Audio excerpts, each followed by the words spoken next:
আজকে আমরা পড়ব ক্লাস 10 এর পরমাণুর নিউক্লিয়াস এই অধ্যায়টি। তো পরমাণুর নিউক্লিয়াস সম্বন্ধে আমরা বিস্তারিত পড়ব এই ক্লাসে এবং এর পরবর্তী ক্লাসগুলোতে। ওকে, তাহলে আমরা যেটা পড়ব সেটা হচ্ছে পরমাণুর নিউক্লিয়াস।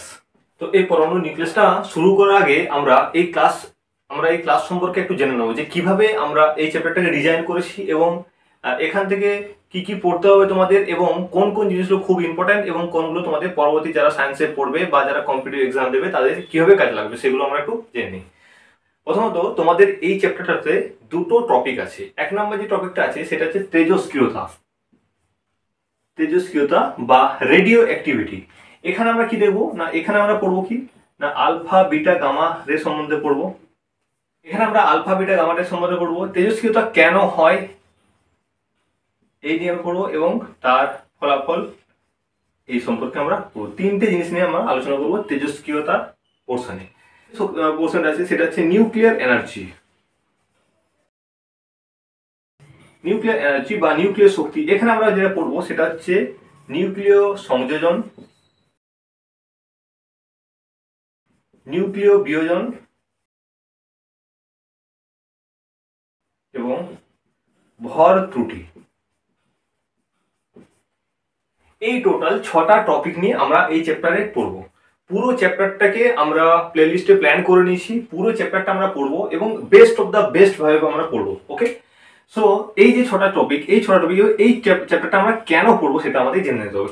কেন এই চ্যাপ্টার আমাদের কাছে ইম্পর্টেন্ট? প্রথম নম্বর, এর ইম্পর্টেন্সে বলতে গেলে প্রথম নম্বর বলতে হয় তোমাদের মাধ্যমিক পরীক্ষার জন্য এই চ্যাপ্টারটা খুবই একটা ইম্পর্টেন্ট এবং সহজ চ্যাপ্টার।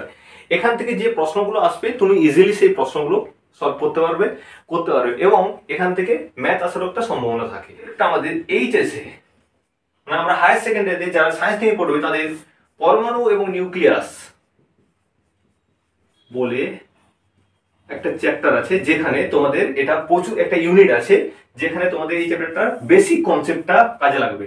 যারা এখন এই বেসিক কনসেপ্টটা ক্লিয়ার করে নেবে তাদের কিন্তু পরবর্তীকালে যে কোনো সুবিধা হবে। 3 নম্বর যে ব্যাপারটা আছে, নিট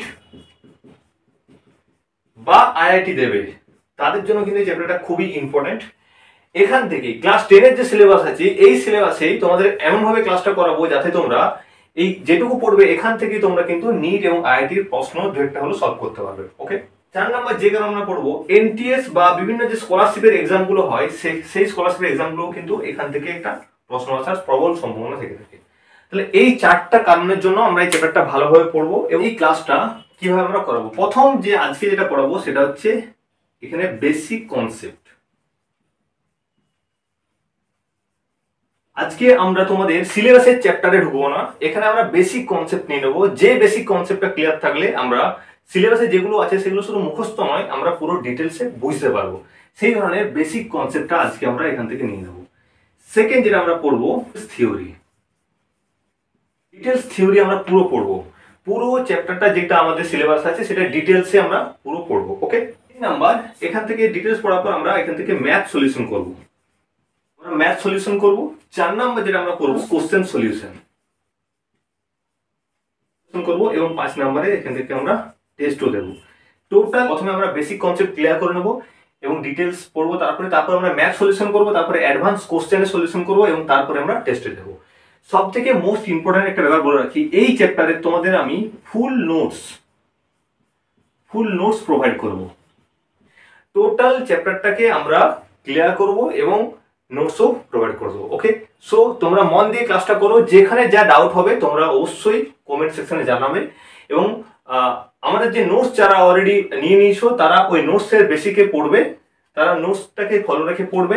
আর যারা নোটস নাও নি কোনো চিন্তা নেই তাদের জন্য, তারা খাতায় নোটস বানিয়ে নেবে। আমরা যে পড়াবো সেটাতে খাতায় নোটস বানিয়ে নেবে। চলো আর কথা না বাড়ি আমরা ক্লাসটা শুরু করে দিই।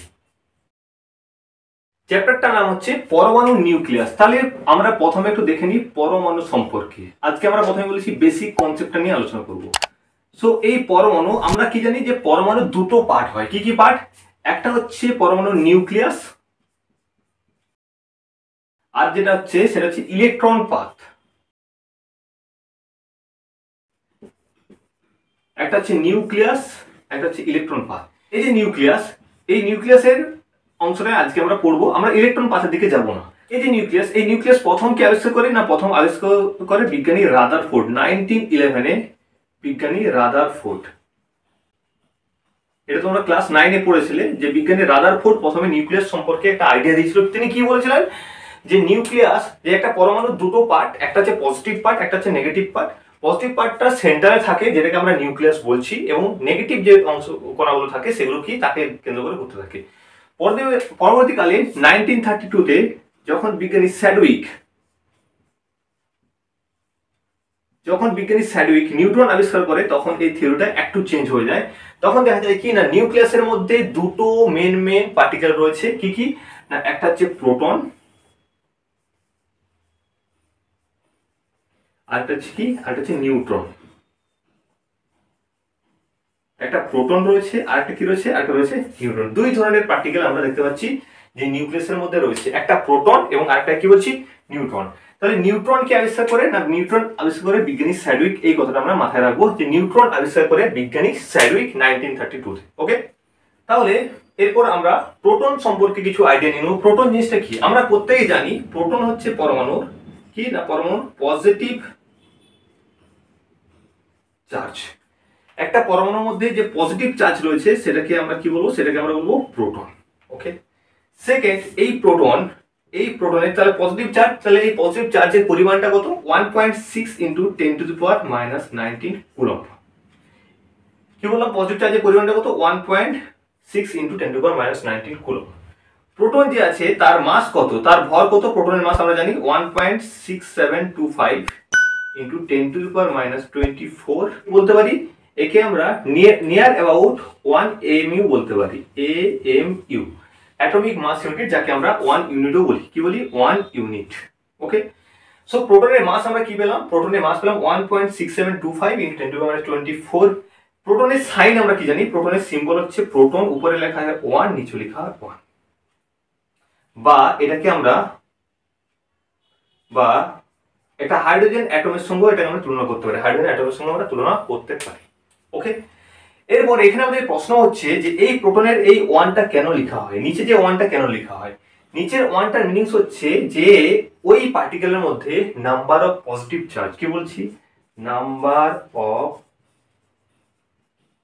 পজিটিভ চার্জ, কতগুলো পজিটিভ চার্জ আছে সেটাকে ডিনোট করার জন্য এখানে 1 লেখা হয়, নাম্বার অফ পজিটিভ চার্জ। ওকে, তাহলে উপরে 1টা কেন লেখা হয়, উপরে 1টা হচ্ছে নাম্বার অফ অ্যাটমিক মাস। আমরা একটা প্রোটনের অ্যাটমিক মাস কত দেখলাম, 1 ইউনিটের কাছাকাছি, 1 MU মানে 1 ইউনিটের কাছাকাছি মানে 1। তার জন্য কি লিখছি, যে atomic mass number of particle. Okay, proton সম্পর্কে চারটা জিনিস নিলাম। এক নাম্বার হচ্ছে এটা পজিটিভ চার্জ, এর পজিটিভ চার্জের পরিমাণটা কত, 1.6 × 10⁻⁹ কুলম্ব। এর ওয়েটটা কত, ওয়েটটা হচ্ছে 1 AMU কাছাকাছি। প্রোটনকে আমরা সিম্বলাইজ করছি কি করে না, প্রোটন P, নিচে 1, উপরে 1। নিচে 1 এর মতলব হচ্ছে নাম্বার অফ পজিটিভ চার্জ, উপরে 1 এর মানে হচ্ছে atomic mass number of particle. Okay, next আমরা জেনে নেব নিউট্রন সম্পর্কে। নিউট্রন কি, নিউট্রন হচ্ছে ইলেকট্রিক্যালি কি হয়, নিউট্রন হচ্ছে ইলেকট্রিক্যালি নিউট্রাল হয়, ইলেকট্রিক্যালি নিউট্রাল। নিউট্রন কি হয় না, ইলেকট্রিক্যালি নিউট্রাল হয়। ওকে, তাহলে নিউট্রনের চার্জ কত, নিউট্রনের চার্জ হচ্ছে 0। নিউট্রনের কোনো চার্জ থাকে না, নিউট্রনের চার্জ কত হয়, 0, যেহেতু ইলেকট্রিক্যালি নিউট্রাল। ওকে, আমরা 3 নম্বর পয়েন্টে যেতে দেখবো যে নিউট্রনের মাস কত। একটা পরমাণুর মধ্যে সবথেকে ভারী কণা হচ্ছে নিউট্রন, এর মাস কত না, প্রোটন থেকে সামান্য বেশি, 1.6750 × 10⁻⁻24 গ্রাম, যাকে আমরা নিয়ার ইকুয়াল টু বলতে পারি 1 AMU বা 1 ইউনিট। ওকে, আর তাহলে নিউট্রনের সিম্বল কি লিখবো, নিউট্রনের সিম্বল হচ্ছে N, নিচে হচ্ছে 0, উপরে 1। নিচে 0 কেন হলো, N নিচে 0 উপরে 1, নিচে 0 কেন হলো না, আমরা বলেছি নিচের এই 0টা, নিচের এই সংখ্যাটা মানে হচ্ছে নাম্বার অফ পজিটিভ চার্জ। তাহলে নিউট্রনের ক্ষেত্রে নাম্বার অফ পজিটিভ চার্জ কত না, 0, তার জন্য নিচে 0 ছাড়া উপরটা কি বলছি যে atomic mass number of particle, atomic mass number of particle. তাহলে এই যে মাস কত হচ্ছে 1 AMU, তার জন্য উপরে লিখছি কি 1, তাহলে এটা হচ্ছে N10। ক্লিয়ার? তাহলে এখানে আমরা কি দেখলাম, এখানে আমরা দেখলাম যে নিউক্লিয়াস, এই নিউক্লিয়াসের মধ্যে দুই ধরনের পার্টিকেল থাকছে, একটা হচ্ছে প্রোটন আর একটা হচ্ছে নিউট্রন। তাদের কিছু আমরা বৈশিষ্ট্য দেখে নিলাম। যে নিউট্রনের ক্ষেত্রে কি দেখলাম না, নিউট্রন হচ্ছে নিউট্রাল হচ্ছে আর প্রোটন হচ্ছে পজিটিভ। ভরটা পুরোপুরি প্রায় কাছাকাছি সমান, কিন্তু নিউট্রনের তুলনামূলকভাবে একটু বেশি, এবং সেটাকে 1 mu কাছাকাছি বলছি 1 mu। এবং প্রোটনের ক্ষেত্রে দেখা যাচ্ছে কি প্রোটনের সাইন হচ্ছে p, উপরে 1 নিচে 1, আর নিউট্রনের সাইন হচ্ছে n, উপরে 1 নিচে 0। ওকে, এই যে নিউট্রন আর প্রোটন, এই নিউট্রন আর প্রোটনকে একসঙ্গে বলা হয় নিউক্লিয়ন। কি বলা হয়? নিউক্লিয়ন। প্রোটন এবং নিউট্রনকে একসাথে বলা হয় নিউক্লিয়ন। নিউক্লিয়ন কেন বলা হয়? কারণ এটা নিউক্লিয়াসের মধ্যে উপস্থিত, নিউক্লিয়াসের মধ্যে উপস্থিত বলে একে বলা হচ্ছে নিউক্লিয়ন। ওকে, কারো এই পর্যন্ত বুঝতে অসুবিধা আছে? ভালো করে দেখে নাও, প্রয়োজনে তোমরা এগুলো খাতাতে নোট করে নাও, কিন্তু আমরা যখন আগে আগে যাব তখন কিন্তু আমাদের কাজ লাগবে। তাহলে এই পর্যন্ত আমরা বুঝতে পারলাম। ক্লিয়ার? কোনো অসুবিধা আছে? তাহলে সেক্ষেত্রে আমরা কি বলছি, প্রোটন আর নিউট্রনকে একসাথে আমরা কি বলছি, নিউক্লিয়ন। তাহলে যদি পরীক্ষায় প্রশ্ন আসে যে অ্যাটমিক নিউক্লিয়াস থেকে নিউক্লিয়াস কাকে বলবো, প্রশ্ন আসতে পারে যে নিউক্লিয়াস কাকে বলবো, খুব সহজ প্রশ্ন। কি বলবো? Entire mass and positive charge of an atom concentrated into a very small volume, this called nucleus। মানে কি না, পুরো একটা পরমাণুর প্রায় সমস্ত ভর এবং সমস্ত পজিটিভ আধান একটা পরমাণুর সব থেকে ছোট অংশের মধ্যে থাকছে, সেই ছোট অংশকে আমরা কি বলবো, নিউক্লিয়াস। ওকে, কি বলবো না, একটা পরমাণুর প্রায় সমস্ত ভর আর কি না, সমস্ত পজিটিভ আধান একটা ছোট্ট অংশের মধ্যে থাকছে, তাকে সেই ছোট্ট অংশটাকে আমরা কি বলবো, ছোট অংশটাকে বলবো আমরা নিউক্লিয়াস। কি বলবো? নিউক্লিয়াস। ওকে, চলো লাস্ট আমরা আরেকটা কনসেপ্ট দেখে নেবো, তারপরে আজকের ক্লাসটা শেষ করবো। কি কনসেপ্ট দেখবো? দেখো, খুবই ইম্পর্টেন্ট একটা জায়গা, যে একটা পরমাণুর তাহলে নিউক্লিয়াস, এই নিউক্লিয়াসের ওয়েট কি হওয়া দরকার, যে যতগুলো প্রোটন থাকবে আর যতগুলো নিউট্রন থাকবে, অর্থাৎ নিজের টোটাল যে মাস, সেই মাসটা হওয়া উচিত কিন্তু নিউক্লিয়াসের মাস, তাই তো? যেহেতু নিউক্লিয়াসটা প্রোটন এবং নিউট্রন দিয়ে গঠিত, এটাই তো হওয়া উচিত। কিন্তু দেখা যায় কি, যে প্রোটনের মাস মানে mass of proton and neutron individually greater than হবে কি না, নিউক্লিয়াসের থেকে গ্রেটার দেন হবে। কি বললাম না, প্রোটন এবং নিউট্রনের যে টোটাল যে মাস, সেই মাসটা যদি আমরা ইন্ডিভিজুয়ালি ওয়েট করি, দেখতে পাবো কি সেটা নিউক্লিয়াসের থেকে সেটা হচ্ছে বেশি হয়। কেন বেশি হয় না, সেটাই আমরা জানবো যে কেন বেশি হয়। কি হয় না, যখন এই নিউট্রন আর প্রোটন মিলে, নিউট্রন এবং প্রোটন যেগুলো আছে তারা যখন সব কাছাকাছি আসে, তখন তাদের মধ্যে একটা বল কাজ করে। কি বল? সেটা হচ্ছে নিউক্লিয়ার ফোর্স। কি ফোর্স? নিউক্লিয়ার ফোর্স বা নিউক্লিয় বল। এই নিউক্লিয়ার ফোর্স বা নিউক্লিয় বলটা ক্রিয়েট হওয়ার জন্য কিসের প্রয়োজন হয়? প্রয়োজন হয় শক্তির। কিসের প্রয়োজন হয়? প্রয়োজন হয় শক্তি। সেই শক্তিটা কোথা থেকে পায় না, সেই শক্তিটা এই যে এখান থেকে সামান্য পরিমাণ ভর কমে যায়, সেই ভরটা আমরা জানি কি is equal to MC square জানি। এই is equal to MC square জানি, এই ইজ ইকুয়াল টু এমসি স্কয়ারে, অর্থাৎ সেই ভরটা এনার্জিতে কনভার্ট হয়ে যায় এবং সেই এনার্জি নিউক্লিয়ার ফোর্সটাকে ক্রিয়েট করে। ওকে, পরমাণুর মধ্যে আমরা যদি প্রোটন এবং নিউট্রনগুলোকে আলাদা করে ওয়েট করি, দেখবো কি সেটা নিউক্লিয়াসের থেকে বেশি হচ্ছে, সেটা যে নিউক্লিয়াসের যে টোটাল ওয়েট তার থেকে বেশি হবে। কেন বেশি হবে? কারণটা কি জানলাম, কারণ নিউট্রন আর এই প্রোটনগুলো একসাথে যখন মিলে তখন কি হয়, তার মধ্যে একটা বল তৈরি হয়, বল কাজ করে, সেই বলটা হচ্ছে নিউক্লিয়ার ফোর্স। এই নিউক্লিয়ার ফোর্সটাকে ক্রিয়েট হওয়ার জন্য শক্তির প্রয়োজন হয়, সেই শক্তিটাকে কে সাপ্লাই দেয় না, এদের থেকে তখন মাস কমে যায়, এটাকে বলা হয় মাস ডিফেক্ট। কি বলা হয়? মাস ডিফেক্ট বা ভর ত্রুটি এবং এই যে ভর ত্রুটি হচ্ছে, অর্থাৎ এই যে এনার্জিটা, সেই এনার্জিটা কোথায় কনভার্ট হচ্ছে, সেই যে কনভার্ট হচ্ছে নিউক্লিয়ার ফোর্সকে কাজে লাগাচ্ছে, এবং সেটা E সমান mc স্কয়ার ফর্মুলা থেকে আমরা জানতে পারি। তাহলে 5টা প্রোটন নিয়েছি এবং 5টা নিউট্রন নিয়েছি, এদের যে ওয়েট, সেই ওয়েটের সমানই কি নিউক্লিয়াসের ওয়েট হবে? 10 হবে কি? হবে না। কি দেখা যাবে না, 5টা যদি নিউট্রন হয়, 5টা যদি প্রোটনের ওয়েট হয়, তাহলে সেক্ষেত্রে দেখা যাবে কি 9.2 বা 9.5 এই ধরনের কিছু একটা আসছে। দেখা যাচ্ছে কি অবশ্যই সেটা নিউক্লিয়াসের থেকে কম। ওকে, বুঝা গেল? এটাকে বলা হয় মাস ইফেক্ট বা ভর ত্রুটি। আজ এই পর্যন্তই। পরের ক্লাসে খুব ইম্পর্টেন্ট আমরা এই নিউক্লিয়ার ফোর্স নিয়ে আমরা ডিটেলসে জানবো, এবং এই রেডিও অ্যাক্টিভিটি বা তেজস্ক্রিয়তা কিভাবে এলো সেটা কিন্তু আমরা পরের ক্লাসে অবশ্যই জানবো। সো পরের ক্লাস মিস করো না, আমরা রেগুলার ক্লাসগুলো দেওয়ার চেষ্টা করছি।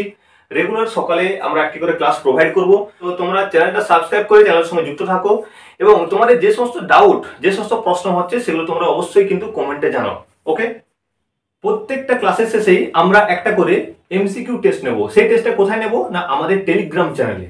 আমাদের টেলিগ্রাম চ্যানেলের লিংক নিচে ডেসক্রিপশনে দেওয়া আছে, তোমরা সেখান থেকে যে জয়েন হয়ে যাও আমাদের টেলিগ্রাম চ্যানেলে। ওখানে প্রত্যেকটা ক্লাসের পরেই আমরা ছোট্ট করে একটা এমসিকিউ টেস্ট নেব, যেখানে দেখে নেব যে তোমাদের কনসেপ্টটা কতটা ক্লিয়ার হচ্ছে। ওকে, আজ এই পর্যন্তই। পরবর্তী ক্লাসে আমরা বিস্তারিত আলোচনা করব নিউক্লিয়ার ফোর্স নিয়ে, কিভাবে একটা নিউক্লিয়াসের মধ্যে স্টেবিলিটি থাকে সেই বিষয়ে আমরা পুরোপুরি জানবো। তোমরা অবশ্যই ক্লাসের সঙ্গে যুক্ত থাকো। আজ এই পর্যন্তই। জয় হিন্দ, জয় ভারত।